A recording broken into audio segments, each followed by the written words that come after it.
5 years, 278 days. On the red side of Manchester, that's a long time to wait for some silverware.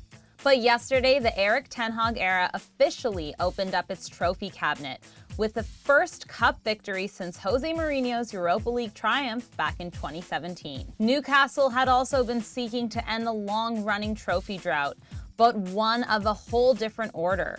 If you don't count bizarre awards like the Intertoto and Intercity Fair Cups, the Magpies haven't even needed a trophy cabinet since 1955. And despite huge improvement under Eddie Howe this season, with the club very much in European contention, Newcastle suffered their 9th straight loss in a Wembley final yesterday. Their last Wembley appearance was also against Manchester United, and also a 2-0 scoreline. And United fans hope the similarities don't end there, because that game was also part of Manchester's epic treble-winning season, when United won the FA Cup, Premiership, and Champions League, marking the pinnacle of Sir Alex Ferguson's reign. United suffered a dismal start to the season with losses against Brentford and Brighton. But after their 10th win on the bounce in all competition, Erik ten Hag's side are still in the hunt for an historic quadruple this campaign. Next up, they'll face West Ham in the FA Cup next week before taking on Liverpool in the Premiership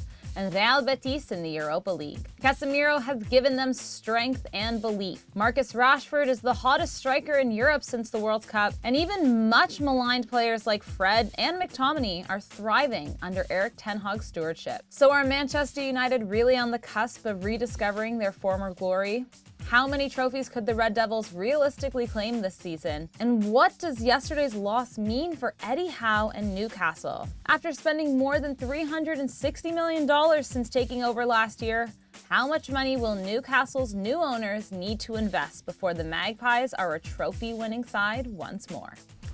That's right, Manchester United have finally won a trophy after a long, nearly 6 years, and there is one very happy gentleman in this room, and it's not James Sharman. Mikey Singh. Manchester United have finally won a trophy after what feels like a very long 6 years. How are you feeling coming into the studio today? Oh, glowing. You guys felt the buzz of me coming into the studio? It's We're suffering, really. Oh, it's been awful so far. It's been a really rough morning. Guys, come on. If any of you won trophies, I'd be happy for you. You would not. I'd be happy for James. I'd be happy for you. I'd be very happy for you, Sarah. No. Yeah, it's a good time right now. Honestly, I forgot the feeling of what it's like to go through the whole trophy ceremony as we're seeing up there on the monitor now. Special the way that Erik ten Hag has managed to transform this Manchester United team, and just seeing the way the players celebrated alongside him on the pitch, you feel that. Like, this is what Manchester United was supposed to feel like, where it's a very lovable group that seems like they're getting along with each other really well. At the center of it is the beloved manager, who's honestly the focal point of all of this. There's so many incredible stories within the big story, but now that they're back, they're over the hump, it's something to add to the resume and hopefully build off. Mm-hmm. James, we have to talk about maybe experience here, because I thought Newcastle and Eddie Howe's side was actually pretty decent. Manchester United had 2 goals, Rashford and Casemiro, within, moments of one another. Was it the fact that Manchester United had players like the likes of Casemiro, Varane, that have so much experience versus little starlets of Bruno Guimaraes, Miguel Almiron, Saint Maximum? It's a really good point, actually, yeah. And by the way, these socks were a complete accident, right? Red, black, and white, okay? I'm not giving United any love here whatsoever. But that's a really good point, though, because these guys have been there, they've done it, they've played in the biggest games in the world, for the biggest clubs in the world. They don't get nervous at all. And I thought Newcastle played pretty well, actually. They didn't seem too nervous. I mean, Joelinton was making some great runs from the very opening whistle to that midfield. Looked really good. So it was a really good match, but I tell you what, for the Carabao Cup, which, has been maligned in a number of years now, for a long time, decades really, that felt like a proper big match. And Wembley looked incredible. The Newcastle fans were there for the party. I know there was no booze rule on the trains, but I know someone who's on those trains, and he was saying there was plenty of booze going around. They really enjoyed it, embraced it, and they weren't that upset they didn't win. They know this trophy's coming at some point. And listen, hearing Ten Hag post-match saying, listen, I'm going to bring this club back to where it belongs, where it should be. and he's got the players to do it. I think at this point, one big summer coming up with a lot of money to be spent, they can get even better. And, normalcy will resume in the Premier League, which is a little frustrating. There we perhaps. go. We have to give some credit to the Geordies, though, who came down to London. And what I think was Piccadilly Circus, they took over it, and they were outshining the United fans, I will say. I think... Well, most of the United fans come from London, Yeah. right? So Well, they're just because- used to, Piccadilly. Yeah, Circus. just every day. Mikey, we look at this United team who have gone through so much this season. The Ronaldo debacle, the start losing to Brentford. Is Erik ten Hag the truth?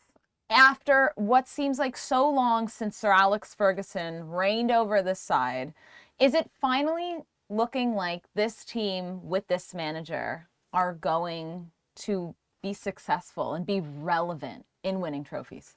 Yeah, I think so. And I think a lot of it's because he's done it the right way, where he's come in and he's established himself in some really tough instances as the guy in the room. There's no player now that's bigger than Manchester United. And I'm not just talking about Cristiano Ronaldo.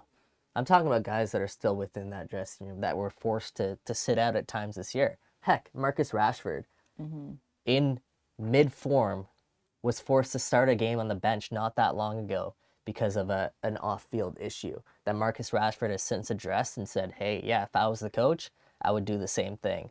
He's done it to some very important players this year where, like I said, just established himself as the leader of that group. And, when you hear you go back to the start of the season, you remember that big loss against Brentford and some of the stories that were coming out about how Ten Hag made his team run, what the difference between Brentford and Manchester United, which was like 13.1 kilometers or miles.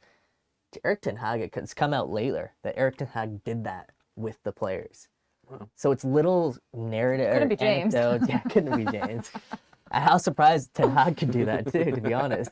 But it's little anecdotes like that you hear about Ten Hag that make you believe that this guy is the guy to lead Manchester United back to where I think that they belong. And then also, we got to give some credit to the front office and the recruitment that they've done. Like, we have to give some credit about Casemiro. They've reestablished Varane back into this 11. Last year, he was a forgotten guy in That's a good Manchester point. United team. When Harry Maguire not being that man, we saw him, holding half the trophy with That's Bruno. it. And him, Another big move by Ten Hag. really big move, yeah. This was Yeah. a captain of Manchester United, who's barely played this year. Exactly. And you had Lisandro Martinez and Anthony and Diego Dalot, guys who actually understand and are proud to be Manchester United players. That's so important to this whole thing. Oh, and the old character. DNA It's comments, eh? cliche, but I've watched this team for so long, and understanding what it means to be a Manchester United player is so important. And I think that these guys have it bang on. It's a good group. It's a good mix. And Ten Hag is leading the charge right now. That's why they brought Ollie in, wasn't it? Because he got the DNA of the club. He knows what it's all about, and it didn't work out. And so, Let's look quickly to the future, though. And in all honesty, the League Cup, not the biggest trophy. It was, though, a very important match, though, I think, for United and for Newcastle as well. There are 3 more trophies that United have their eyes on in the Europa League, the Prem, quadruple. and the FA Cup. I want to ask you guys really quick, what do we think the chances are that they are going to get one or maybe these next 3? Let me just remind you, they have Real Betis in the Europa League. Mikey, that will not be easy. West Ham in the FA Cup in the 5th round. They're 3rd in the Prem, 8 points behind Arsenal at the top. James, what do you think? Do you see any more silverware? I think they're back in the title race. I believe that. I don't think they'll win it, but they're in the race for sure. Can they win the Europa League?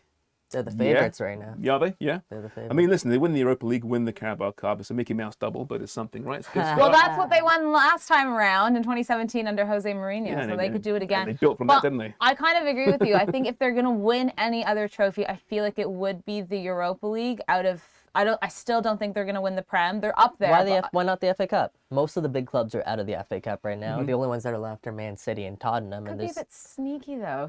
So if they win the maybe. FA Cup, if they win the FA Cup, Yeah. the Carabao Cup, and the Europa League, would you, as a Manchester United fan, consider that's a treble.